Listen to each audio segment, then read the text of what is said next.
Despite big plans for the action universe being teased ahead of the first movie's release, Ryan Gosling's Netflix action franchise is still only slowly trucking along. While he remains one of the most prestige A-list actors currently working, Gosling has also tried his hand at a variety of projects with potential franchise expansions, including Shane Black's The Nice Guys, Greta Gerwig's Barbie and David Leitch's acclaimed Fall Guy reboot. Netflix has similarly been looking to find franchises for itself in the action sphere as they've increased their output involving high-profile talent like Gosling.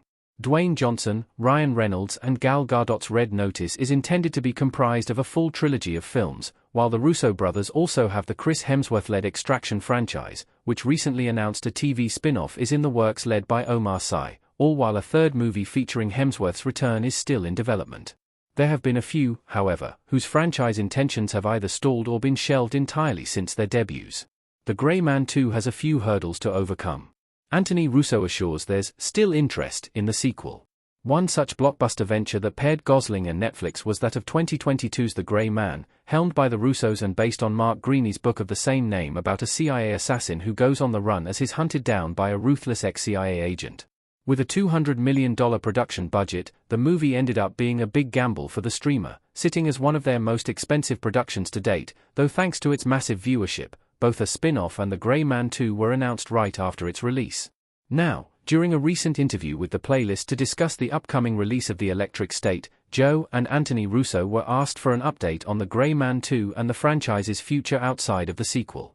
Though very brief, the latter did confirm there is still interest in producing more in the action universe at Netflix, though indicated the biggest hurdle they're currently facing is getting everyone's schedules aligned. Check out what Anthony Russo said below, our take on Russo's Gray Man franchise update. The brothers may need to pass the reins off to someone else. Ryan Gosling as Sierra 6.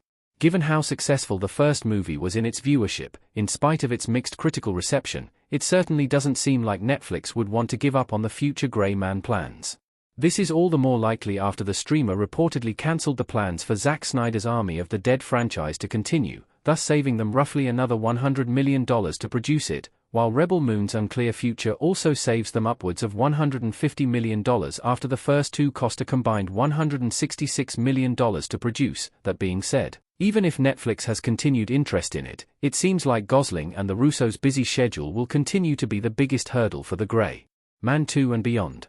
The former has a number of projects he's attached to star in, including Sean Levy's standalone Star Wars movie, while the Russos are currently working on their latest Marvel Cinematic Universe ventures in Avengers, Doomsday and Secret Wars, which are expected to film sometime this year. If Netflix wants to get the sequel and spin-off off the ground sooner, they may need to have someone else take up the reins.